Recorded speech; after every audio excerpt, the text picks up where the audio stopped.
नमस्कार दोस्तों, स्वागत है आपका आपके इस YouTube channel study with Manish में।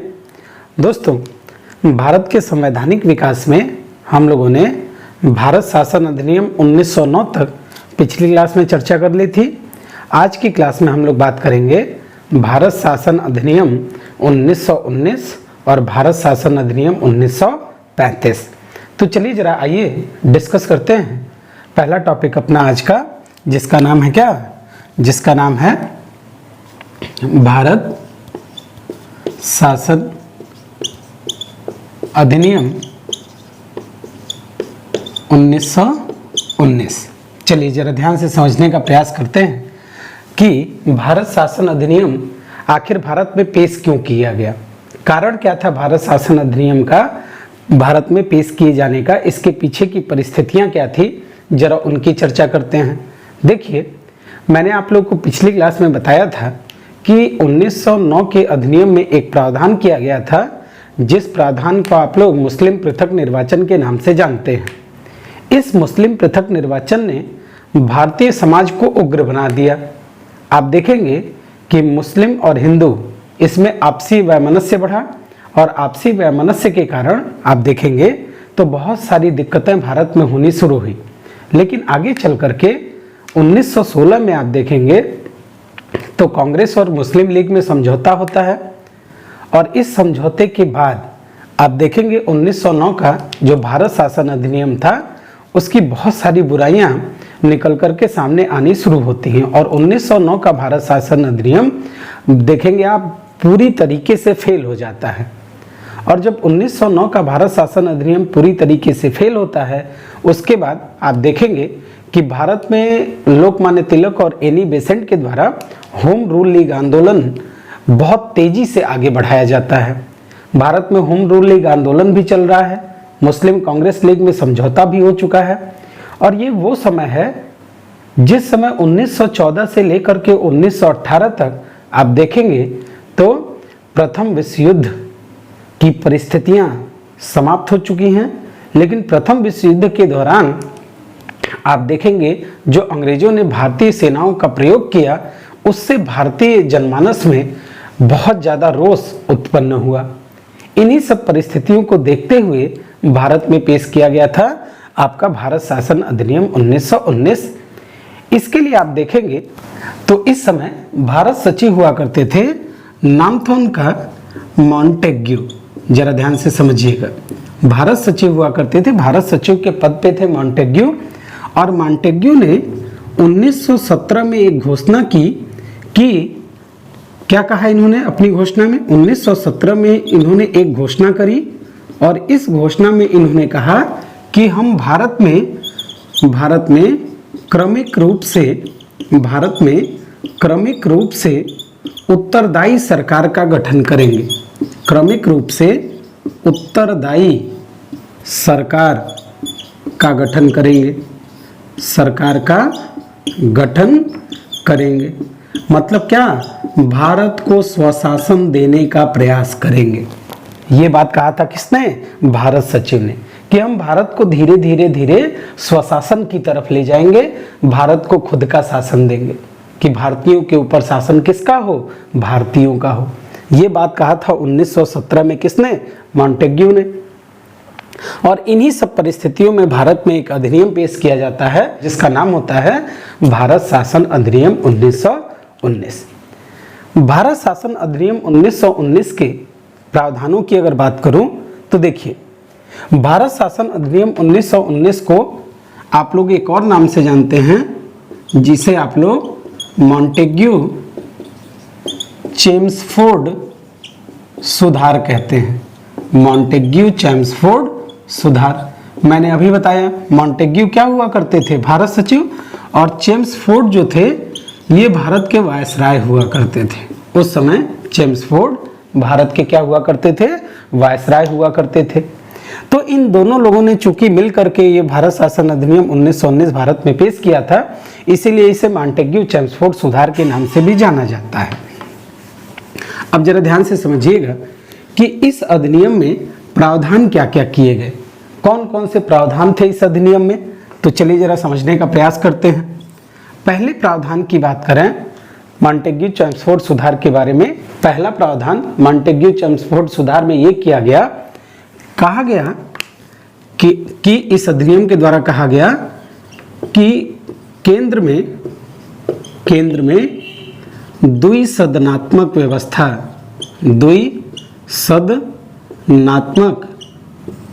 व्यवस्था आरंभ होगी। मतलब अब से केंद्र में 2 सदन होंगे, आरंभ होगी। आज के समय में अगर आप देखिए वर्तमान समय में तो संसद में कितने सदन होते हैं? संसद में वर्तमान समय में 2 सदन होते हैं। एक का नाम है आपका क्या? एक का नाम है आपका लोकसभा और एक का नाम है आपका राज्यसभा। वर्तमान समय में यही तो संसद की संरचना है। लोकसभा को आप लोग निम्न सदन कहते हैं और राज्यसभा को आप लोग उच्च सदन कहते हैं। राज्यसभा जिसका नाम है उच्च सदन और लोकसभा को आप लोग किस नाम से जानते हैं? तो लोकसभा को आप लोग निम्न सदन के नाम से जानते हैं। तो उसी तरीके से मॉन्टेग्यू चेम्सफोर्ड सुधार में भी कहा गया कि हम सेंटर में, केंद्र में द्विसदनात्मक व्यवस्था आरंभ करेंगे। ठीक है, मतलब अब ये लोग भी क्या करेंगे? 2 सदन बनाएंगे, 2 सदन बनाएंगे। एक का नाम रखा इन लोगों ने राज्य परिषद। राज्य परिषद, यही राज्य परिषद थी जो उच्च सभा हुआ करती थी या उच्च सदन जिसे कहते हैं, राज्य परिषद। और दूसरा था आपका केंद्रीय विधान परिषद। ये इसके बारे में तो आप लोग पहले से ही जानते हैं, बता चुका हूं मैं आप लोगों को। ये एक सदन था राज्य परिषद, ये था आपका उच्च सदन। ये था आपका क्या? ये था आपका उच्च सदन। और केंद्रीय विधान परिषद का नाम था, आज के समय में आप लोग इसे क्या कहते हैं? निम्न सदन। यही व्यवस्था इन लोगों ने भारत में पहली बार लागू की। किस अधिनियम के तहत? भारत शासन अधिनियम 1919 के तहत। अगर शक्तियों की बात करें, पावर्स की बात करें, तो राज्य परिषद और केंद्रीय विधान परिषद इन दोनों की शक्तियां समान थी। इन दोनों के एक तरह की शक्तियां दी गई थी। बस एक चीज था, कहा यह गया था कि बजट जो होगा वो आप देखेंगे तो केवल और केवल केंद्रीय विधान परिषद के अधिकार क्षेत्र में होगा। बजट पर अधिकार किसका था? केंद्रीय विधान परिषद का था। बजट पर अधिकार राज्य परिषद को नहीं दिया गया था। तो पहला प्रावधान क्या किया गया इस अधिनियम में, बहुत इंपॉर्टेंट है कि केंद्र में पहली बार द्विसदनात्मक क्या आरंभ की गई? व्यवस्था आरंभ की गई। और तो और पहली बार आप देखेंगे तो प्रत्यक्ष निर्वाचन आरंभ किया गया। प्रत्यक्ष निर्वाचन आरंभ किया गया कहाँ? तो आप देखेंगे केंद्रीय विधान परिषद में, मतलब केंद्र के दोनों सदनों में पहली बार आपको देखने को मिलता है क्या? प्रत्यक्ष निर्वाचन। अब प्रत्यक्ष निर्वाचित होंगे लोग। पहले क्या? पहले मनोनीत किए जाते थे, अब इसमें क्या होगा? निर्वाचन होगा। क्लियर हो गई बात ये दोनों? अगले पॉइंट की अगर बात की जाए तो ये तो केंद्र की व्यवस्था की गई। प्रांतों में क्या सुधार किया गया इस अधिनियम के द्वारा? जरा प्रांतों को देखा जाए कि प्रांतों में कौन कौन सी व्यवस्थाएं लाई गई। तो प्रांतों की बात करूं तो मैंने आप लोगों को पिछली क्लास में एक बात बताई थी कि 1919 का भारत शासन अधिनियम वो अधिनियम है जिसने, चलिए जरा प्रांतों की बात कर लेते हैं। प्रांतों में क्या किया गया? ये तो केंद्र में किया गया। प्रांतों में क्या प्रावधान किया गया? प्रांतों में कहा गया कि अब हम प्रांतों में द्वैध शासन का आरंभ करेंगे। द्वैध शासन का क्या करेंगे? आरंभ करेंगे। 1919 के भारत शासन अधिनियम ने प्रांतों में द्वैध शासन आरंभ किया।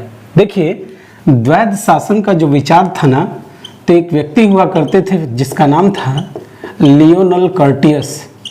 क्या नाम था? Lionel Curtis. और इन्हीं लियोनल कर्टियस ने पहली बार द्वैध शासन का विचार दिया था, जिसको आप लोग डायरकी के नाम से जानते हैं, द्वैध शासन।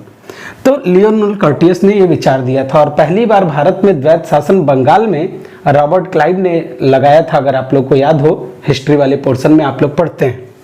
तो द्वैध शासन का विचार जो दिया था किसने दिया था? लियोनेल कर्टियस ने। और 1919 के भारत शासन अधिनियम में प्रांतों में क्या लागू कर दिया गया? द्वैध शासन लागू किया गया। इसके तहत प्रांतों के सभी विषयों को दो भागों में बांट दिया। द्वैध शासन कैसे? द्वैध शासन का मतलब है दो लोगों का शासन। तो दो लोगों का शासन करेंगे कैसे? तो हुआ ये कि इन लोगों ने प्रांतों के सारे विषयों को दो भागों में बांट दिया। एक विषय हुआ करता था जिसका नाम था आरक्षित विषय, रिजर्व सब्जेक्ट्स, आरक्षित विषय, और एक का नाम था हस्तांतरित विषय, आरक्षित और हस्तांतरित विषय। और कहा गया कि देखिए ध्यान से समझिएगा, आरक्षित विषय में जो सारे प्रमुख विषय हुआ करते थे सरकारों के, जैसे आप मान लीजिए वित्त विभाग, जैसे आप मान लीजिए क्या, जैसे आप मान लीजिए पुलिस, जैसे मान लीजिए आप न्याय, जैसे आप मान लीजिए क्या, टैक्स, राजस्व। जो मेन मुद्दे थे, जो मेन सब्जेक्ट्स थे, वो रख लिया गया किस विषय में? आरक्षित विषय में। और हस्तांतरित विषयों में इसमें रखा क्या गया? तो लोकल गवर्नमेंट, स्थानीय स्वशासन और क्या? स्वास्थ्य और क्या? शिक्षा। तो जो छोटे बड़े मुद्दे हुआ करते थे उनको रखा गया था किसमें? हस्तांतरित विषय में। और कहा यह गया, जरा ध्यान से समझिएगा, इन पर कानून कौन बनाएगा? तो कहा यह गया कि आरक्षित विषयों पर कानून बनाने का अधिकार गवर्नर जनरल और उसकी कार्यकारिणी को होगी। मतलब आरक्षित विषयों पर कानून कौन बनाएगा? तो गवर्नर जनरल मतलब वायसराय और उसकी कार्यकारिणी, बहुत इंपॉर्टेंट है, ध्यान से समझिएगा। गवर्नर जनरल और उसकी कार्यकारिणी किन विषयों पर कानून बनाएगी? आरक्षित विषयों पर कानून बनाएगी। और तो और कहा यह गया कि गवर्नर जनरल और उसकी कार्यकारिणी जो प्रांत की विधान परिषद होगी, प्रांत की जो विधान परिषद होगी, प्रांत की विधान परिषद, जहां पर ये सारे कानून बनाए जाएंगे, जिसको आप लोग विधायिका कहेंगे प्रांतों की। तो कहा यह गया कि गवर्नर जनरल और उसकी कार्यकारिणी प्रांत के विधायिका के प्रति उत्तरदायी नहीं होगी। मतलब ये जो को भी कानून बनाएंगे उनसे इनका कोई लेना देना नहीं है। यहाँ विधान परिषद में ये जवाबदेह नहीं होंगे। मतलब ये क्या, गवर्नर जनरल और उसकी कार्यकारिणी आरक्षित विषयों पर जो कानून बनाएगी उसके लिए वो विधायिका के प्रति क्या नहीं होंगे? जवाबदेह नहीं होंगे। जवाबदेह नहीं होंगे। किसके प्रति जवाबदेह नहीं होंगे? तो जाहिर सी बात है प्रांत की विधायिका के प्रति जवाबदेह नहीं होंगे। देखिए जरा, और इनको क्या कहा गया? कहा गया इसमें कौन कानून बनाएगा? तो गवर्नर जनरल प्लस भारतीय मंत्री, जो भारतीय मंत्री थे वो लोग कानून बनाएंगे किसके बारे में? वो लोग कानून बनाएंगे हस्तांतरित विषयों पर। और कहा यह गया कि ये लोग इस विधान परिषद के प्रति उत्तरदायी होंगे। देखिए जरा कैसा डुबल फेस है। अपने कानून बनाएंगे तो विधान परिषद के प्रति उत्तरदायी नहीं होंगे, और अगर कोई भारतीय कानून बनाएगा, भारतीय लोग कानून बनाएंगे तो ये लोग किसके प्रति उत्तरदायी होंगे? तो ये लोग उत्तरदायी होंगे, याद रखिएगा, प्रांतों के विधान परिषदों के। तो प्रांतों में द्वैध शासन लागू कर दिया गया और केंद्र में पहली बार द्विसदनात्मक व्यवस्था लाई गई। ये दोनों पॉइंट बहुत इंपॉर्टेंट है भारत शासन अधिनियम 1919 के द्वारा। क्लियर हो गई बात ये? अब जरा आगे समझते हैं, ध्यान से सुनिए। अगला क्या प्रावधान किया गया? अगला प्रावधान जरा ध्यान से समझिएगा। अगला प्रावधान ये किया गया, आप लोग को याद होगा कि 1909 के अधिनियम में इन्होंने सांप्रदायिक निर्वाचन प्रणाली आरंभ की थी ना। 1909 के अधिनियम में सांप्रदायिक निर्वाचन प्रणाली। 1919 के अधिनियम में उस सांप्रदायिक निर्वाचन प्रणाली का विस्तार कर दिया गया। कहाँ सांप्रदायिक निर्वाचन को समाप्त करना चाहिए था और कहाँ इन लोगों ने सांप्रदायिक निर्वाचन प्रणाली का विस्तार कर दिया। इन्होंने कहा अब से भारत में मुस्लिमों को तो 1909 के अधिनियम में ही दे दिया गया था, पृथक निर्वाचन दे दिया गया था ना। और अब कहा गया कि भारत में सिख, ईसाई, आंग्ल भारतीय और यूरोपियंस को भी सांप्रदायिक निर्वाचन दिया जाएगा। किसको किसको? तो अब भारत में सिखों को, किसको? ईसाइयों को, और किसको? यूरोपियों को। सिखों को, ईसाइयों को, यूरोपियों को क्या दिया जाएगा? पृथक निर्वाचन दिया जाएगा। देखिए जरा, पृथक निर्वाचन दिया जाएगा, दिया जाएगा। याद रखिएगा किस अधिनियम में सांप्रदायिक निर्वाचन का विस्तार कर दिया गया? तो याद रखिएगा 1919 के भारत शासन अधिनियम के द्वारा सांप्रदायिक निर्वाचन का क्या किया गया? विस्तार किया गया। भारतीय मांग कर रहे थे कि इस सांप्रदायिक निर्वाचन का क्या कर दिया जाए? इस सांप्रदायिक निर्वाचन को समाप्त किया जाए। यहीं पर आंग्ल भारतीय भी लिख लीजिएगा, आंग्ल भारतीयों को भी दिया गया था, आंग्ल भारतीयों को भी सांप्रदायिक निर्वाचन दिया गया था, याद रखिएगा। अगला पॉइंट क्या कहा गया इसमें?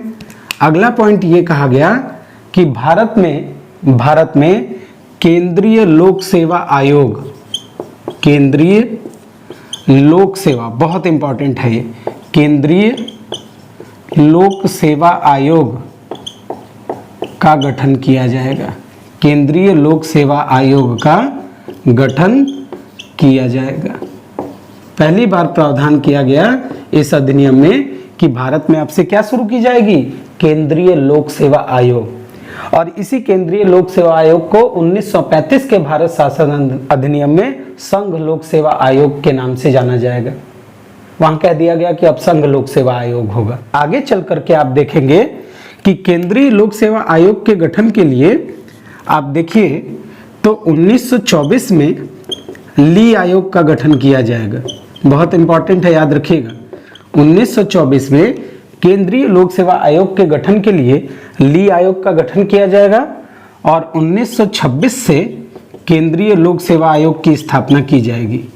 1926 में केंद्रीय लोक सेवा आयोग की स्थापना की जाएगी, याद रखिएगा। तो केंद्रीय लोक सेवा आयोग, तो केंद्रीय लोक सेवा आयोग बना कब? 1926 में। किस समिति की सिफारिश पर? ली आयोग की सिफारिश पर। ली आयोग कब बना? 1924 में। किस अधिनियम में कहा गया कि केंद्रीय लोक सेवा आयोग का गठन किया जाएगा? भारत शासन अधिनियम 1919 में। क्लियर हो गया? चलिए अगले पॉइंट की बात करते हैं जरा। अगले पॉइंट की अगर बात करें तो इस अधिनियम में अगला पॉइंट ये था कि भारत में मताधिकार का विस्तार किया गया और कहा गया अब से भारतीय महिलाओं को भी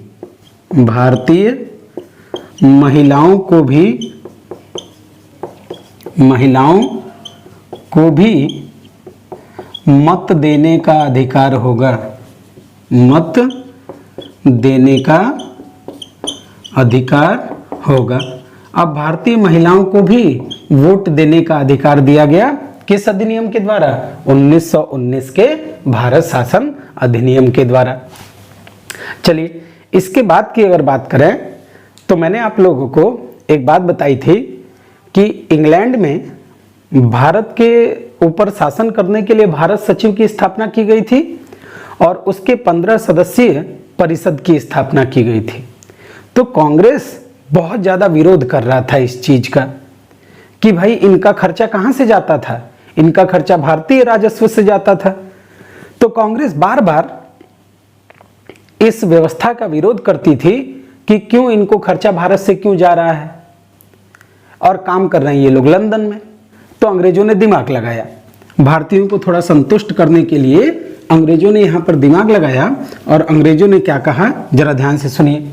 कहा ये कि अब से, अगला पॉइंट, कहा ये कि भारत सचिव और उसकी परिषद का खर्च ब्रिटिश राजस्व से दिया जाएगा। पहली बार ब्रिटिश राजस्व से दिया जाएगा। मतलब इन्होंने कहा अब भैया ठीक है, कांग्रेस तुम मांग रहे हो कि भाई हम भारत सचिव और उसकी परिषद का खर्च हटा लें तुम्हारे ऊपर से, हम हटा लेते हैं। और जब देने की बारी आई तो इनने किया क्या, इनने कहा कि पहले परिषद में कितने सदस्य होते थे, 15 सदस्य होते थे ना, तो इन्होंने कहा कि अब से परिषद में न्यूनतम सदस्य 8 हो सकते हैं और मैक्सिमम सदस्य 12 हो सकते हैं। परिषद के सदस्यों की संख्या ही घटा दी। जब अपने देने की बारी आई तो परिषद के सदस्यों की संख्या घटा दी। कहा न्यूनतम कितने, तो न्यूनतम होंगे 8 और अधिकतम होंगे कितने, अधिकतम होंगे 12। यही दोगला चरित्र हमेशा खेले हैं ब्रिटेन के संसद के लोग। जब अपने पैसा देने की बारी आई तो कहे भैया अब न्यूनतम सदस्य 8 होंगे और अधिकतम 12 होंगे। क्लियर हो गया। चलिए, इसी अधिनियम में एक और प्रावधान किया गया था और कहा गया था कि 1919 के अधिनियम की जांच करने के लिए हम 10 साल बाद एक विधिक आयोग की स्थापना करेंगे।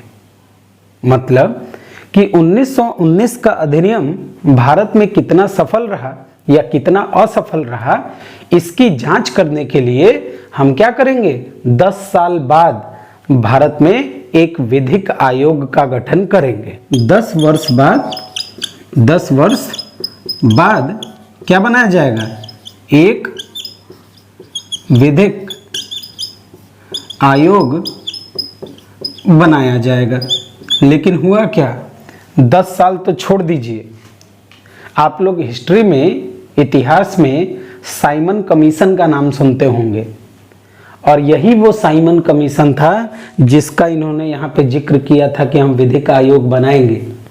और साइमन कमीशन का गठन 1927 में ही कर दिया गया था इसी अधिनियम की जांच करने के लिए, क्योंकि ये अधिनियम बुरी तरीके से क्या हो गया, फेल हो गया। बहुत भयानक विरोध हुआ इसका और फेल हो गया। तो आप देखेंगे 1927 में ही ये विधिक आयोग भारत में भेज दिया गया था, जिसे आप लोग किस कमीशन के नाम से जानते हैं, जिसे आप लोग साइमन कमीशन के नाम से जानते हैं। 1927 में साइमन कमीशन का गठन किया गया था और इस साइमन कमीशन ने अपनी रिपोर्ट दी थी 1930 में। और जब इसने 1930 में अपनी रिपोर्ट दी तो उसी रिपोर्ट के आधार पर भारत में पेश किया गया था भारत शासन अधिनियम 1935। याद रखिएगा, साइमन कमीशन ने जो रिपोर्ट दी थी उसी रिपोर्ट के आधार पर अगला अधिनियम भारत में पेश किया गया था, भारत शासन अधिनियम 1935। क्लियर हो गया। तो आगे बात करेंगे हम लोग अब किसकी, तो अब बात करेंगे हम लोग भारत शासन अधिनियम 1935 की। भारत शासन अधिनियम 1935। तो भारत शासन अधिनियम किस रिपोर्ट के आधार पर बनाया गया, तो भारत शासन अधिनियम बनाया गया साइमन कमीशन की रिपोर्ट के आधार पर। भारत शासन अधिनियम एक बहुत बड़ा आप देखेंगे कानून था। इस भारत शासन अधिनियम में 321 क्या थी, तो 321 धाराएं थी, 321 धाराएं थी और 10 अनुसूचियां थी। बहुत बड़ा ये अधिनियम भारत में पेश किया गया था और भारत शासन अधिनियम से बहुत सारी चीजें एज इट इज हम लोगों ने अपने संविधान में शामिल किया है, वो मैं बताऊंगा आप लोगों को आगे चैप्टर में। तो बहुत बड़ा अनुच्छेद था, तो बहुत बड़ा अधिनियम था। अब इतना बड़ा अधिनियम था तो जाहिर सी बात है प्रावधान भी अच्छे अच्छे रहे होंगे। तो कौन कौन से प्रावधान थे, तो पहले प्रावधान की अगर मैं बात करूं भारत शासन अधिनियम 1935 के, तो इसका पहला प्रावधान कहता है कि हम प्रांतों में से द्वैध शासन को समाप्त करते हैं। पहला प्रावधान क्या है, पहला प्रावधान ये किया गया कि प्रांतों से द्वैध शासन को क्या कर दिया गया, द्वैध शासन को समाप्त कर दिया गया और प्रांतों को स्वायत्त घोषित कर दिया गया। प्रांतों को क्या दे दी गई, प्रांतों को दे दी गई स्वायत्तता। प्रांतों को क्या मिल गई, स्वायत्तता मिल गई, प्रांत स्वायत्त हो गए। और 1937 में प्रांतों में चुनाव होंगे और भारतीय लोग अपनी सरकार बनाएंगे प्रांतों में। दूसरी चीज क्या कही गई इसी में, प्रांतों से द्वैध शासन को समाप्त कर दिया गया और अब कहा गया कि यह द्वैध शासन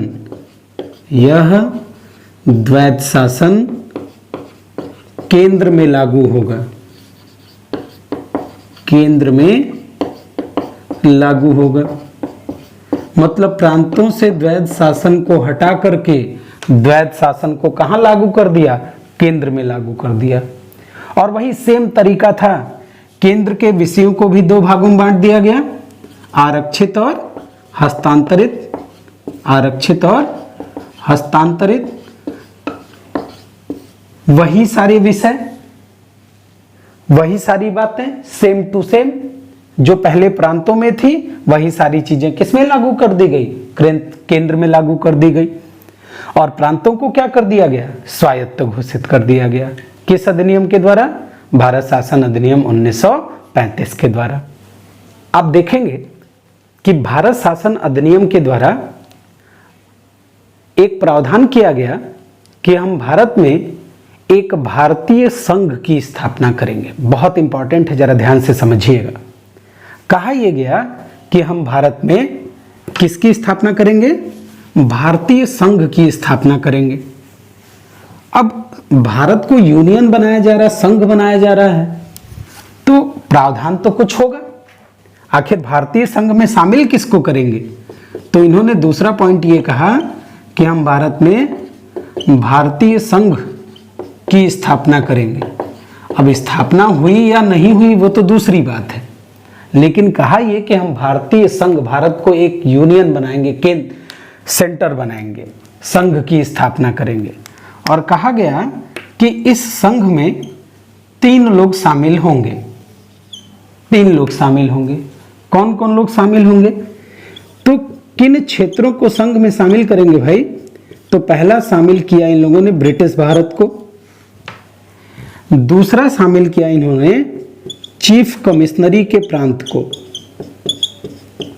चीफ कमिश्नरी के प्रांत को, और तीसरा शामिल किया इन लोगों ने देसी रियासतों को। कहां हम भारतीय संघ की स्थापना करेंगे, आज भारत संघ है, राज्यों का संघ है ना भारत आज, वैसे ही तो इन्होंने कहा हम भारत में भारतीय संघ की स्थापना करेंगे, ब्रिटिश भारत को मिलाएंगे, चीफ कमिश्नरी के प्रांत को मिलाएंगे, देसी रियासतों को मिलाएंगे और संघ बनाएंगे। तो ठीक है, और क्या प्रावधान थे, कहा यह गया कि ब्रिटिश भारत और चीफ कमिश्नरी के प्रांत अनिवार्य रूप से इस भारतीय संघ में शामिल होंगे। इनको अनिवार्य कर दिया शामिल। और इनको क्या कहा, इन्हें कहा देसी रियासतों को ये अपनी मर्जी से इस संघ में शामिल हो सकते हैं और न चाहें तो शामिल न हो सकते हैं, ये इनके ऊपर है। शामिल होना या ना होना ये इनके ऊपर है। अब भारतीय राजा क्यों चाहेंगे कि वो एक जगह बंध जाएं आकर के, उन्हें तो अपनी स्वतंत्रता चाहिए। तो देसी रियासतों ने भारतीय संघ में शामिल होने से इनकार कर दिया। और जब देसी रियासतों ने भारतीय संघ में शामिल होने से इनकार कर दिया तो इस संघ का अस्तित्व आया ही नहीं, संघ बन ही नहीं पाया।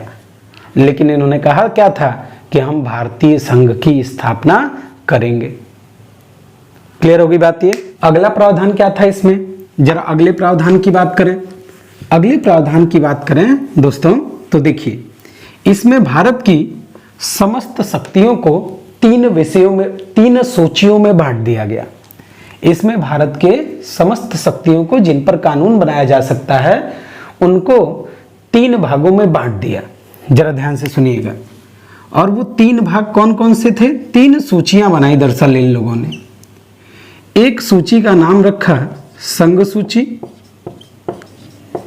एक सूची का नाम रखा प्रांतीय सूची, और एक सूची का नाम रखा समवर्ती सूची। समवर्ती सूची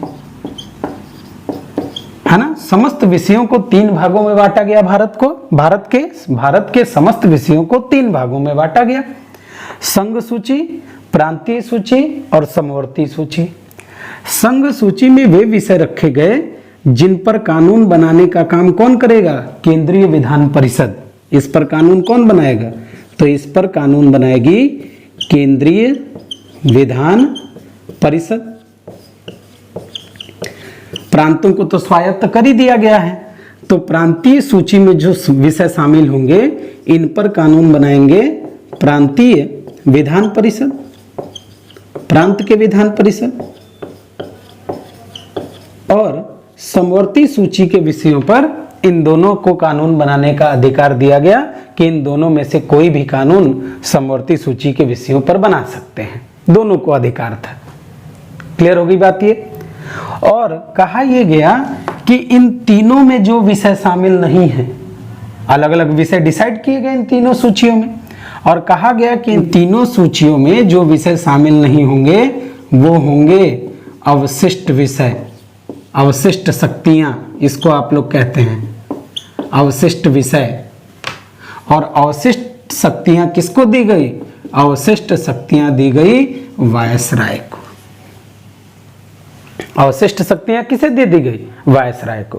कि अगर कोई विषय इन चीजों में नहीं नोट किया गया है तो उस विषय पर कानून बनाने का अधिकार वायसराय को होगा।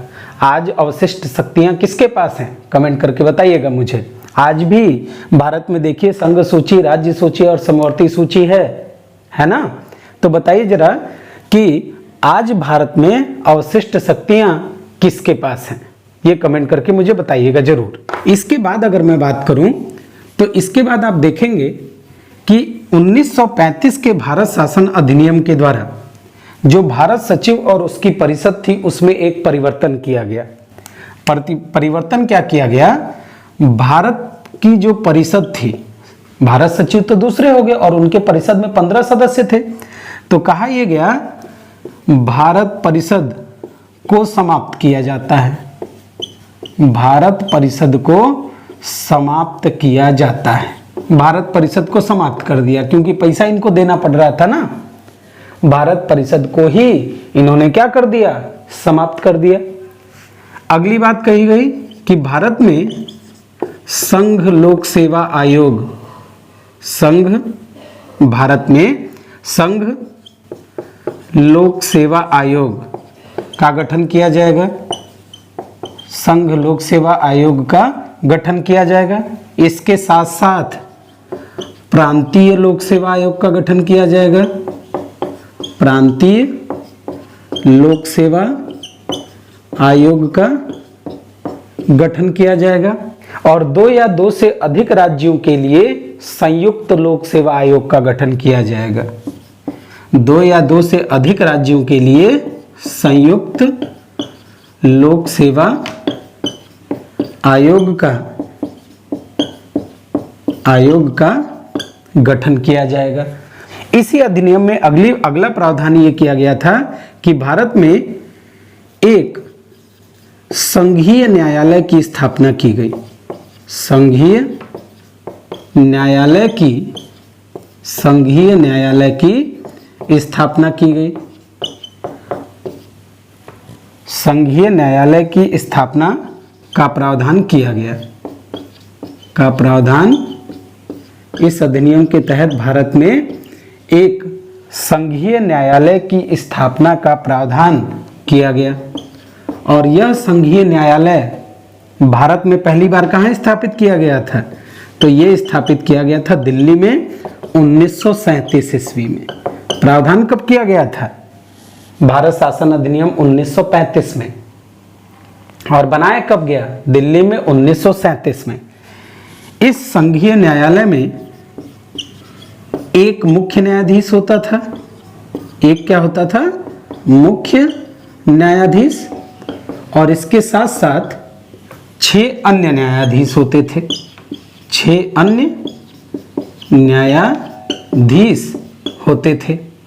और इस संघीय न्यायालय के पहले मुख्य न्यायाधीश थे, नाम था उनका मोरिस ग्वेयर।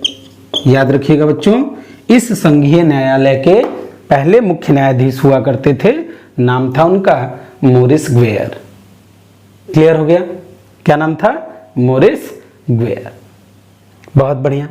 इसी के तहत आप भारत में देखेंगे तो कहा यह गया कि आरबीआई की स्थापना की जाएगी।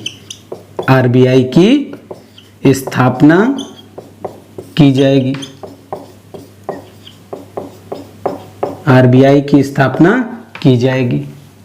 इसी अधिनियम में भारत में आरबीआई की स्थापना का भी प्रावधान किया गया था। तो ये था आपका भारत शासन अधिनियम 1935 और उसके प्रावधान।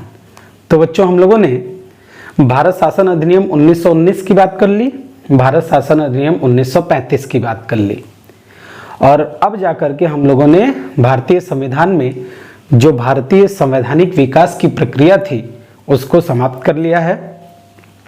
इसके बाद से हम लोग जो भारतीय संविधान के जो प्रमुख चैप्टर्स हैं उन पर चर्चा करना स्टार्ट करेंगे।